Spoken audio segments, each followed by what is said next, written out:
Braille முதல் நூலகம் நேபாளம். பார்வையற்றவர்க்கு இந்நூலகம் ஒரு வரப்பிரசாதம். நூல்கள் அனைத்தும் ஆங்கிலம் என்றாலும் இந்நூலகத்தின் பயன்களோ ஏராளம். மனித உரிமை உணரவும், மாற்று வழி கல்வி கற்கவும் பிரெய்லியின் மகத்தான தகவல் தொடர்பு சாதனம்.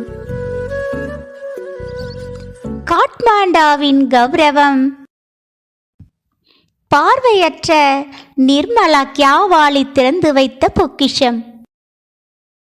பிரெய்லி மொழி கொடுத்த லூயி பிரெய்லியை நன்றியோடு போற்றுவோம்.